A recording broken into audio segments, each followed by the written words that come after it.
Good afternoon, everyone. Hope you're good. Hope you can hear me. I'm Jack Chew. This is Chewing It Over, 12:30 till 1 o'clock weekdays, and we've had a run of some great episodes, and you guys are chomping through them. It always surprises me because we've got such a frequency with Chewing It Over that it always amazes me when we have these big spikes in traffic for it, because we know that we're putting a lot of content out there and we are expecting it to go into smaller subgroups and pockets of those that are interested in the specifics, and that's fine. That's what it's intended for. But over the last two episodes, on FCP with Finn Robinson yesterday, and then Claire Minshall on Wednesday about S&C and about her new course, we've had, like, on each of those episodes, it's been like 1,500 people have listened to that within 48 hours. And so you guys are clearly enjoying this content, and I really thank you for joining us. It's made me quite reflective because we hit the landmark of 200 and stuff, but a lot of the feedback from you, including in our survey, our Physio Matters survey that we did, which I'll tell you more about in the coming weeks, you guys are wanting more of this and enjoying it. And so if you've got any other feedback, then please do keep it flowing. But thank you so much for engaging with this material, and those that tune in live, which is obviously smaller than those big numbers, but the interaction has been really, I'm really enjoying it. And one of the things that I especially love is I get to talk on a relative frequency with some of my favorite thinkers in this space, and some people that we as an industry are so lucky to have. I mentioned on Wednesday about the fact that Claire Minshall, as a research scientist in strength and conditioning, flexing into the therapies market. Today's episode, not dissimilar. Our financial go-to, our advisor across our business in Obi Hasan at Clarity Transformations, is someone that we're just so lucky to have thinking in this direction, right? That is flexing his expertise and caring about small ventures and entrepreneurship within the therapies industry. We're so lucky to have him, and on a regular basis we have him on Chewing It Over to speak to some of his expertise. And the timing of this is obviously really prescient because we've got Therapy Live Business coming up in just a few days now. It's 2 weeks away, 18th. I'm trying to remember now. I should know this off the top of my head, right? It's 18th. So let me get that back up on screen. 18th, Saturday, 18th of September. And so get your tickets, because it's just ticking over. The 1,000 tickets have gone, which was what I was going to cap it at. Michael Schumacher said, no, I want 1,500. He persuaded me. So there are still tickets available, but it looks like that's going to sell out, which is amazing. So a load of clinic owners and interested entrepreneurs in our space trying to upskill at a time where the market, the industry, the nation needs it, right? We need therapy business owners to be able to step up, bolster their services, and offer quality care through the private sector and the independent sector more broadly. And so I'm really excited to be putting this show together for you and with you. And very much front and center in that program is Obi Hasan and Clarity Transformations, our partner in the finance space. So I'm really glad that Obi can join me and joins me on a regular basis for these Finance Friday episodes. So thank you so much. Really appreciate it. And thanks to Lita for letting me know that you can hear me loud and clear. She said before I asked, she knew I was going to say it, didn't she? She's always there helping. Talita, thank you so much. Really appreciate it. But without further ado, hopefully, here is Obi. Obi, can you hear me? Hi, Jack. Hi, everyone. Yes, brilliant. Thanks again for joining me.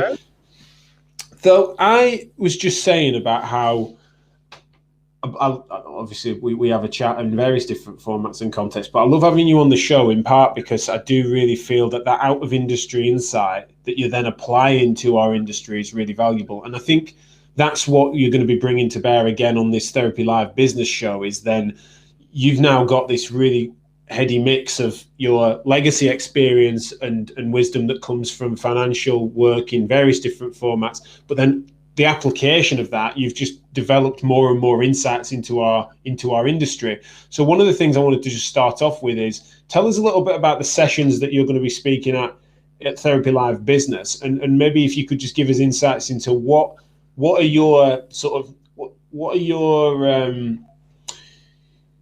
I guess what have you seen from the industry at large that you feel are our obvious pain points, our gaps, are the common themes that keep coming up, if you would? Yeah, thanks, Jack. I'm really excited to be part of the Therapy Live Business show, and I've been very lucky over the last couple of years to be involved in about 5 or 6 businesses now in the industry, and entrepreneurial businesses, which has been very, very exciting because I work with large healthcare organizations, NHS and so forth, but also I've worked with a lot of entrepreneurial companies and looking to and seeing them grow is really, really fantastic. And there's a lot of the principles in finance now that I've applied there to help them really do that and grow further, especially, in fact, taking opportunities of the challenging time we found ourselves. But actually, there's been a lot of good opportunities for businesses to actually start growing. So within Therapy Live, I mean, there's two themes that I'm focusing on, and I think we could expand on that a bit today. Essentially, one is strategic finance. If we really want to, because finance isn't just about the accounting side of it. Accounting side mostly just looks at previously what's happened and counts the beans, if you like, or once a year tells you what it's done. What I'm talking about is if you want to grow a business, it is about actually thinking about the money in a strategic way to say, how do I, as a business person, as a clinician, offer great value for money, great quality, make money, and also give myself a good, and my staff a good lifestyle to go with it. And to do that, it'll work. You have to work smarter. And to work smarter is not the same thing as working harder, because most successful business owners find they reach a crunch point where they're completely maximized and burning themselves out, and there's nowhere else to go. But because the business relies so much on them being involved, both clinically and administratively, it takes a very heavy toll on themselves, their private and everything else. And they reach a point where they can't grow beyond. So therefore, that is where the disciplines of good financial advice, business-oriented financial advice, and understanding how you can more smartly use your time and your business and your people, supported by an insight. And the insight isn't just gut feel. You need something more robust than that. And that is where finances, you can scenario those different things through your understanding. What happens if you change how much time you spend in the business? What happens to the money that you take? What happens to the profits if you use contractors more than if you use employees, for example? What happens if you offer more retention bonuses to people to keep them, given recruitment is such a big issue? How do I utilize my clinics and so forth? And how does that impact my profits and cash? And how does that help me grow? That's the sort of questions that strategically thinking about finance gives you. And it's always forward-looking rather than backward-looking, helping you to plan forward and then continue to grow from that. So that's the one thing on strategic finance. And how do you do that I'll talk about more on Therapy Live Business. And we can touch on that today as well. The second thing I would do, that I'm running a keynote session where I'm actually taking you through the technique of how do you make that happen? How do you actually hang that on that strategic thinking? How do you actually do that? And that's something on what I call forecasting. And forecasting, which is financial forecasting on the back of a business model and business planning, because a forecast should never be, a financial forecast should never be built, as I always say, in isolation to the business model that you're operating. So you've got to work out the business model, then build a financial forecast on top. So it emulates, in money terms, what the business is doing. And then you decide, right, if I make these different adjustments to the business that I want to make, I want to take myself out of the business and work on the business more rather than in the business all the time. I want to hire more people to do that. What does that financially mean to me? And how can I do that? How long will it take? And you can start making strategic decisions. And I'll go through how that financial forecasting works and the models behind it that you can employ in your business, which are not difficult to do if you have somebody guiding you. And more importantly, how you use those with good financial advice to drive your business forward. Brilliant. No, that's great. And I definitely think we want to definitely get sort of stuck into some of those things in the short term we've got today, but I'm looking forward to seeing you unpack them. It's definitely, obviously we've worked together a while now, but still, when I have attended your presentations, it's amazing when you bring that detail to bear. That can sometimes really help a penny to drop as an owner to realize some of the gaps that you've been missing. There's another session that you're not involved in, but you contributed to when we were talking about doing a Therapy Live Business. Obviously, the people like you, Joe Turner, Andy Hosgood, Phil Badley, that everyone's sort of throwing ideas around. And one of the things that you mentioned to us, which we've now got an accountant to deliver a session on, which is the role of accountants in therapy businesses. But one of the things that's been really interesting for me to have heard your reflections on has been that when speaking to clinic owners, that role of their accountant has varied widely, the costs have varied widely, that they don't really, as owners, understand and have an expectation managed well there, it seems. Just wondered if I could just ask your your take on that side of things, as well as that being your background, from what I understand, before you went into sort of the financial advice and growth management stuff that we work with on together. That is your background, isn't it, in accountancy? Yeah, so my background has been in accountancy, but of course my practicing experience has actually been in running businesses. Sure. and healthcare, because finance for me has always been a way of doing things. It's a yardstick of measurement of what you're doing in your business, and it measures not only the money, it actually measures the outcome of quality of service you're delivering to your customers, the retention, how you're treating your staff. The yardstick of measurement is simply financial, but if you know how to look at it in the right way and measure it in the right way, it becomes it really paints a picture, but in hard financial terms, so that not only do you know your business from the business model, your activity drivers on how many people have I got and how many staff I've got, what do I pay them and so forth, but it paints the picture. What are the financial implications if you start making some business decisions that change that? And the biggest thing I come across growing businesses and business owners is they're maxed out to the capacity. They need to step back to work on the business to grow it, but they're fearful of losing income in doing so. What is the way to do that? There's also the risk of, at what point do you take on staff rather than contractors? At what point do you expand and buy another clinic? And at what point do you raise finance to do so? And how should you raise it? Those are the critical questions that you need to do. And you can sort of fumble your way through it and get lucky.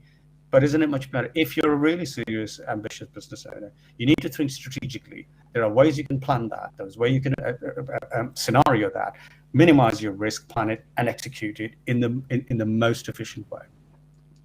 That, do you feel, is that being done well? And do the clinic owners that you speak to feel that they have been able to get those key things answered by their existing account?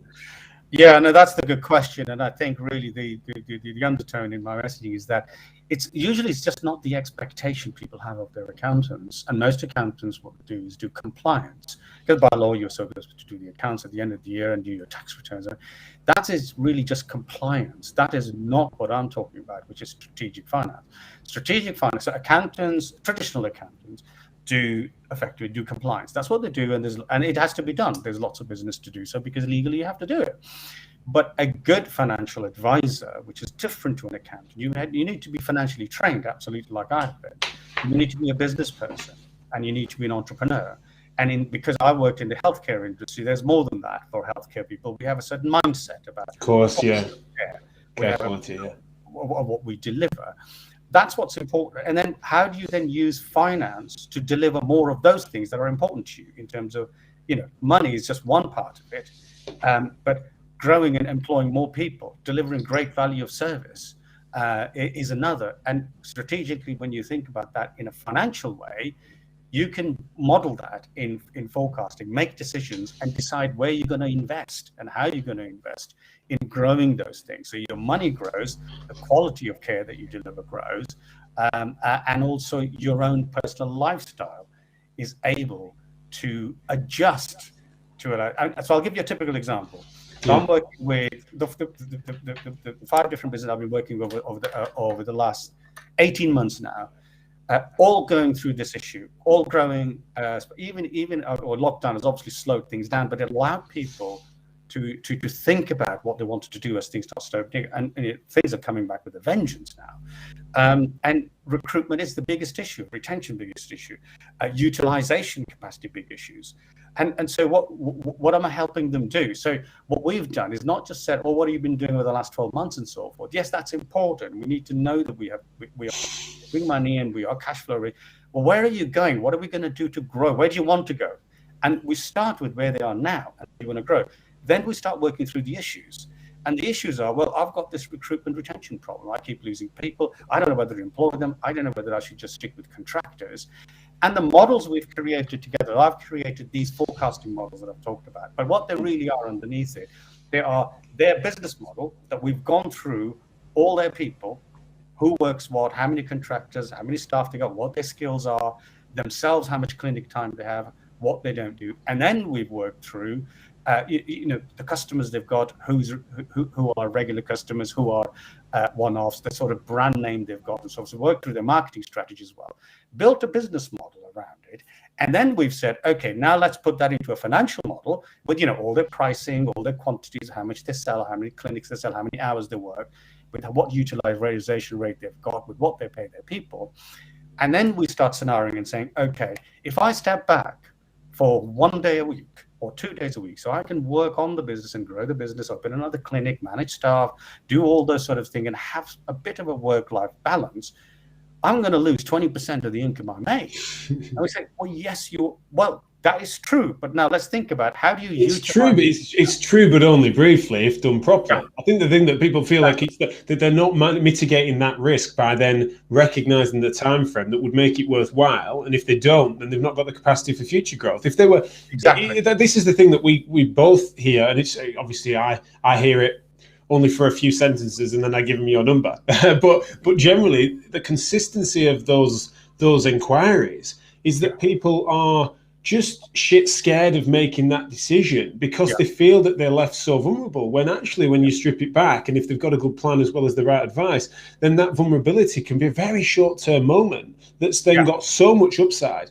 Now, one of the things I wanted to just ask though, before I forget, sorry to interrupt, is that how much is it that people like myself was in a not dissimilar position, slightly different because of the financial advice that we'd had that's more to do with timing than it was from capability on our side. But some people, how much of it is that the people don't know that they should be expecting that of their accountants, and actually that they're paying what is an appropriate market rate, that they should be getting that? And how much is it that realistically that is something that is just an externality that needs to be added on, or that really they need to seek out a third party in that sense? And I know that will vary, but I just wondered, is it that they're being underserved and therefore overcharged, or is it that actually that's just a conversation that they've not had and initiated, that they've probably got the people in their team, they've just not asked them for that advice? No, it's a really great question. And look, I can only be honest, and I always have been very, very honest about it. I think accountants are trained to be accountants, and I'll just pause at that. When you begin to think as a business person and as a clinician, you need more value add. It's a mindset. It's a whole different ballgame. And frankly, you need to have had the experience of running businesses and doing those things to really be able to translate the techniques into reality of how businesses actually run, apart from your own business. You're running an accounting business is just different to running a lot of other businesses. Now, most financial people would claim that they can give you advice as well, and that's not. It is not untrue. What I would say is the quality of advice that matters, and the only way you're going to get that is from someone who actually thinks strategically, has run businesses, and knows what it is to be a clinician and to be a business person at the same time. And if you haven't got that skill set, you can't expect that from her. Most people, therefore, when they go to an accountant, buy compliance. They're just buying, do my accounts, do my tax. If you get some advice on the back of it, which they all claim they do, great, then fine. But most people don't know what you don't know. You can get a lot more than that from a finance person, but you won't get it from you will rarely get it from your accountant, let's be honest, and that's my experience. Yeah, there are sweet spots, and I think I've had experiences on both sides of that over the years, where you can sometimes have the same person is embodied, but generally it's obviously through meeting you that I would vouch for that opinion of yours. I think one of the things that's interesting as well, back to our very early conversations, is that the penny dropped for me when you were speaking the language of healthcare. That mattered massively as well, because there is something that sometimes, if you've got someone that's used to giving the financial advice to pet shops and hairdressers, these are service industries, but generally speaking, they are relevantly different when clinical quality is at the heart of good therapy business owners that are really wanting to offer care. And also your experiences working in the health service and other independent sector providers in that space means that it wasn't like you had to sort of train your mind in that direction, and that you knew that this isn't chattel and commodities. These are things that matter in terms of the care delivery, and that the numbers can support that. They're not in contrast, right? The business decisions and numbers support that care quality and being efficient there. I mean, you can help more people, which is often where people get into the therapy game. And I think that's made a massive difference. And one of the things that's exciting me about this program as it's emerging that we've all put together for this Therapy Live business is that I just look at the content. I'm like, there's no crisp line between the business variables and the care quality. It's not as if one doesn't naturally integrate into the other. And when I first, I would have been understanding as we put the program together, if there would have been almost like a translation piece we'd have needed to put together. But it's very much the same output. The outcomes that we're all striving for are the same, and that you've really taught me, and I've witnessed through your testimonials that we keep hearing from the people we've recommended to your direction, is that the no crisp lines thing I'm describing is something that clearly is sort of second nature to you, but it must come from that experience being in the industry as well. How much has that experience influenced your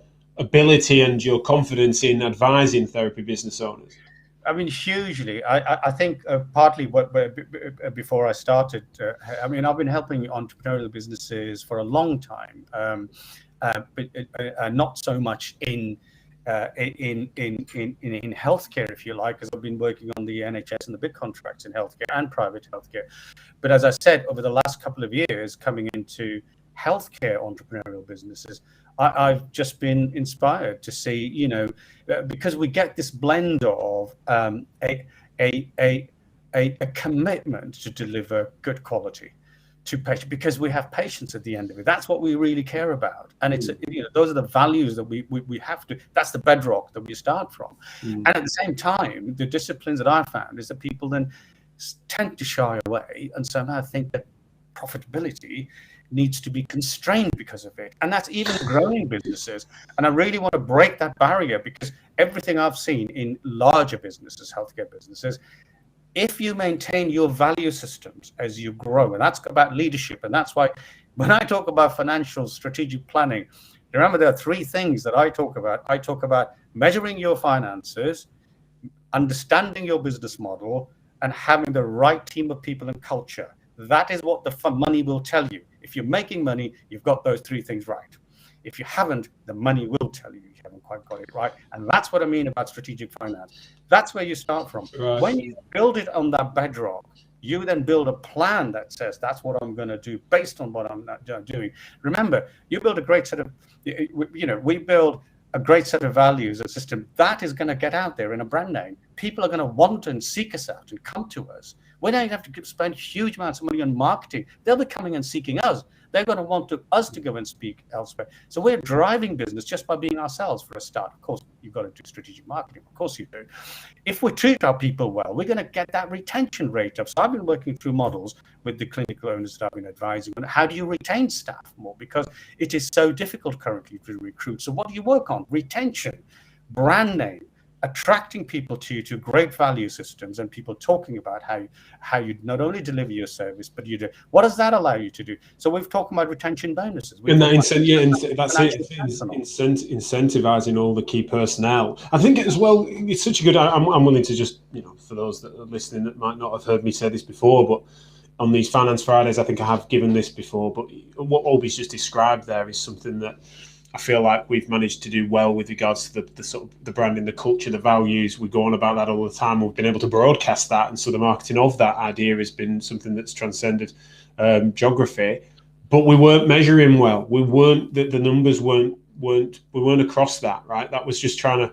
A failure of my leadership in many ways was just not really having that attention to detail. So knowing to bring someone like Obi across that has been a massive revelation for us, and it's amusing how quickly it pays for itself because of the way in which it creates an efficiency, and also then only helps the culture because really it offers that reassurance to you that you're then not making decisions on a whim, and that you're actually then making the decisions based on what the numbers are assisting that reasoning process. And we talk about clinical reasoning, obviously, as clinicians, and that the language of diagnosis and prognosis, there's a reason why they transcend medicine and they start to naturally bleed into business, is because they are not dissimilar processes. And so having people that can help to not just speak that language in jargon terms, but also recognize how to tap into that so that then you don't feel like this stuff needs to be totally foreign to you, is one of the things that's exciting, not just for obviously, the stuff that we promote through financial work, through Clarity, but also just what we're doing through Therapy Live Business and our partners through Elevate Your Clinic, Clarity Transformations, MeHab, the school. These are entrepreneurs who've got products that solve real world problems that we have in therapy business at the moment that are really worthwhile investments. So, I mean, we would say that, but just honestly listen to those testimonials that you'll hear elsewhere. I've just noticed a comment that came through. I've been ignoring the chat a bit. I'm sorry, guys, because I was just stuck in conversation with Obi. But Paul Krautwurster said this is exactly what I'm looking for right now. Paul, please, I'll be following up with you and make sure we point you in the direction and have a chat with Obi. I'm sure we can get him a call, can't we, Obi? So Paul, if you're still listening, I'll follow up with you. But if you could email info@physio-matters.com, that's the easiest way to just make sure that me and 3 others just make sure that we then point you in the direction so you can have a chat with Obi about what your needs are. Because if like you're saying, it is what you need, then we couldn't recommend him strongly enough. And there are several others, of course, that we hear from on a regular basis that we really want to get that. I've just put the wrong thing up. We really want to get that under the noses of the right people, because it's certainly for me the reason for us. Because for years we've been asked if we would do material in this direction, right? That people wanted Physio Matters to have a business show, and me and Rob Bevan have put one together more recently. That when we were doing Chewing It Over, people were saying, when we're talking about more clinical examples or structural infrastructure stuff or strength and conditioning, then people were saying, can you do some shows on the specifics of these pain points that my businesses are in, and this is what these Finance Fridays are good for. But there's nothing better than tailoring it to your needs, right? We do that as clinicians. Get that TLC for your business, and the right people make that happen. It's also why we're building Therapy Live Business. So if Paul and anyone else that's listening, of course, then please make sure you've got your ticket. So Saturday, 18th of September, 2021, Therapy Live Business, free tickets for those that want to can attend on the day. And then, of course, you can get access to the content after the fact, 3 simultaneous streams. So you'll not be able to get it all at once. And so therefore, if you want access to that, then you can buy that at a cut price on the ticket page for then legacy access that you can get to after the fact, as well as then if you're a Physio Matters member, which I know many of you are, then you obviously get that material as part of your membership. So Obi, I just want to wrap us up by inviting you to reflect on what you feel Therapy Live Business is going to do at this moment. So what is it about the timing of this as the world emerges from the pandemic and the health system and the challenges it's got? Why is it, as I know you are, is it that you're so passionate about this moment in time, as well as the content we're producing together? Yeah, it's a great time, I think, for AHPs and physios, osteopaths, and so forth. I think are going to make a major contribution to healthcare, especially the integrated agenda that's going on in healthcare, with all the backlogs of everything we've got, and in terms of the health, the mobility of the nation and the health aspects of the nation. I think you guys are going to play a massive role going forward. What I'd like to see is help entrepreneurial businesses like yourself grow beyond just your natural ability of maximizing and then getting stuck.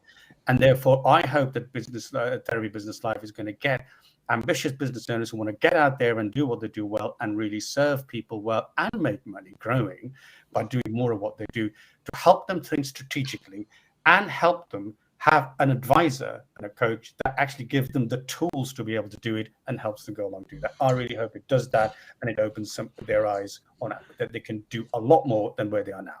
Amazing. No, that sounds great, and I agree with so much of that, especially with regards to timing. It's such an exciting time for us to step up and really offer services in an efficient manner that can really help the health of the nation, which of course is my wider lofty goal across all of my business ventures. So thank you so much for your support of the show. Thank you for your support, of course, of us, and for coming on Chewing It Over with your time again. Talita has said she got her ticket straight after the first time I mentioned it a few weeks ago, because she's a keno, and so I've just put a little thing together that says, Be like Talita. Get your tickets, therapy-life.co.uk/tickets. I should have put that up on the chat, which I haven't, but it should be easy to find.